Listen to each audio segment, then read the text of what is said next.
I'm Gav, and this is Feel Extra Good, Part 1. In this Feel Extra Good video, we will break down each steps of the process of using our projected answers to emotionally link back to a specific childhood event, as breaking down each step will help us to better understand what is going on within our emotional self during each part of the process. So let's get straight into this. Step 1. Choosing the right opinion to work with. The negative opinions that we have about the people around us are formed when somebody does something that upsets us, or when they just piss us off.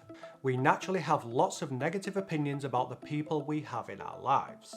And some people accept this as fact, and some people try to resist it. Most people naturally try and resist this fact that they have negative opinions about the people around them.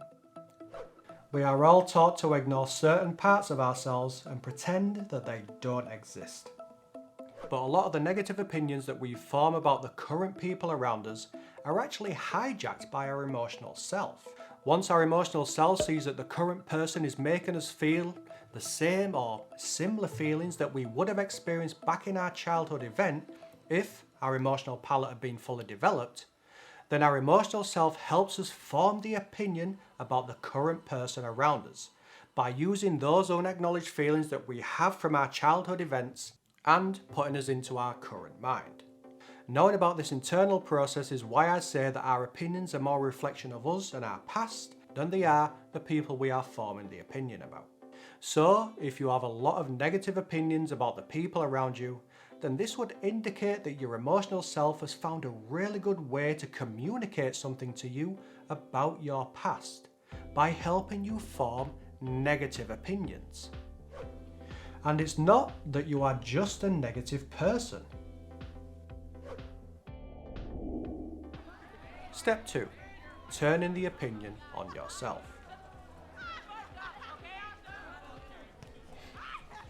Constantly thinking about the negative opinions that we have about the people around us allows a feeling to build up within us. This feeling, we believe, all belongs to the person who we have the negative opinion about. In short, we believe it's all Tim's fault for making us feel stressed, angry, or just making us feel like crap. But when we turn the opinion that we had about Tim on ourselves, we begin to build up a different kind of feeling in our body.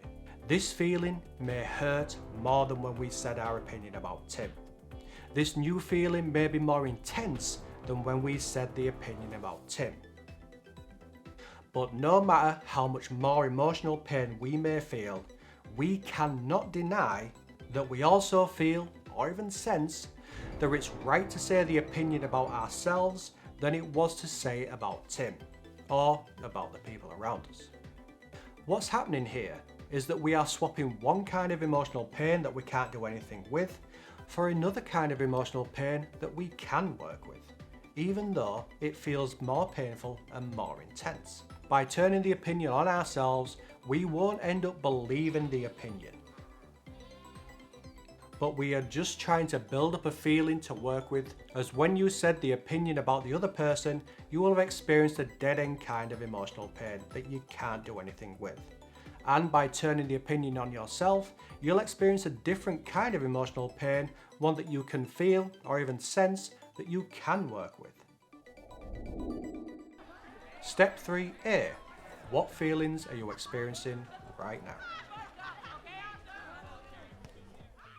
Building up the feeling within your body will reach a high point, but it'll be a high point that you're not used to experiencing when you've used your guidance feelings in the past.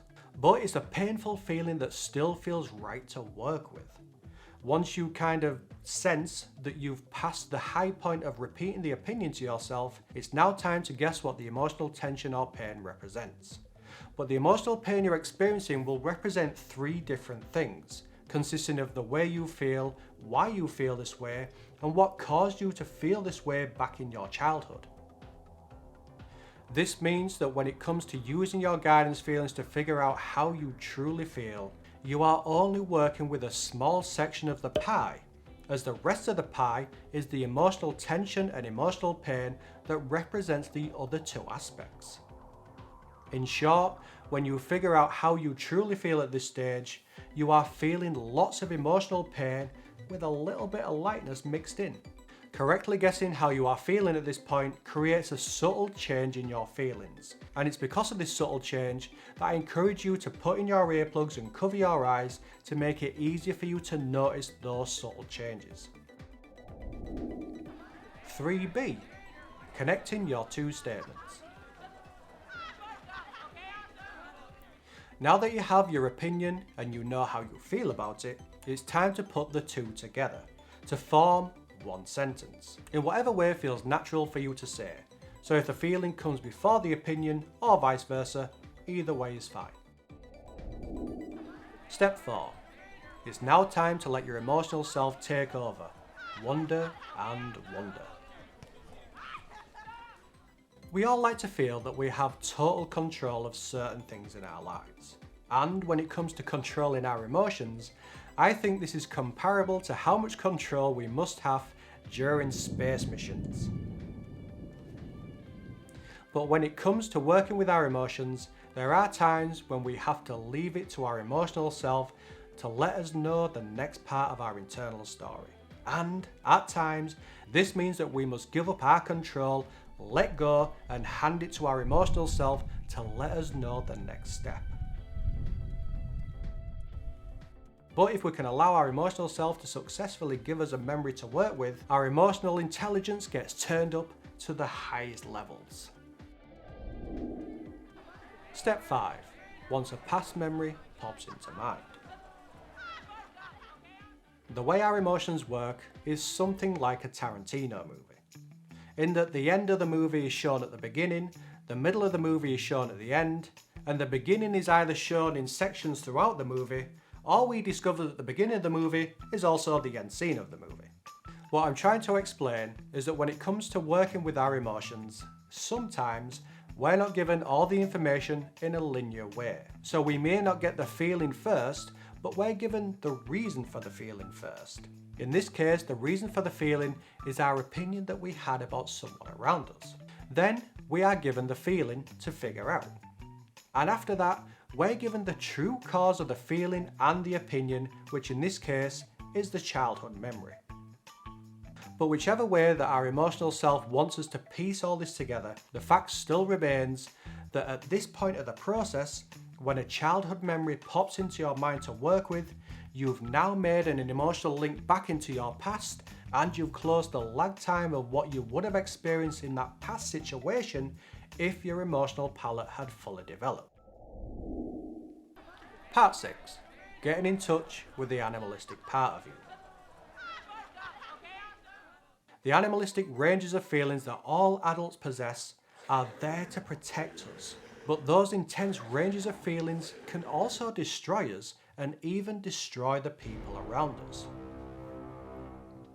There is absolutely nothing wrong with feeling anger and even rage, just like there's nothing wrong with feeling love or bliss. But it's what we do with those feelings of anger and of rage that makes all the difference. When we feel anger or rage, we have to make a choice on whether we're going to let those feelings protect us or if we're going to let those feelings destroy us and our relationships with the people around us.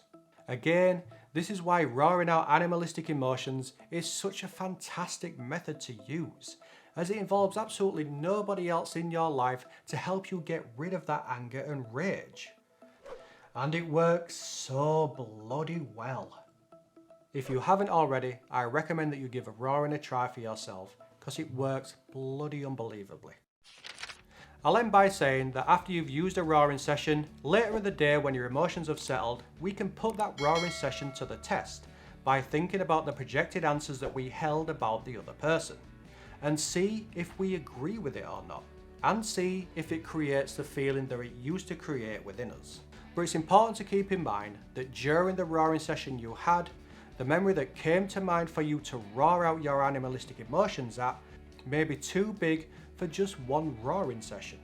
But after the roaring session, you will still feel better than you did before you started this process of emotionally linking back.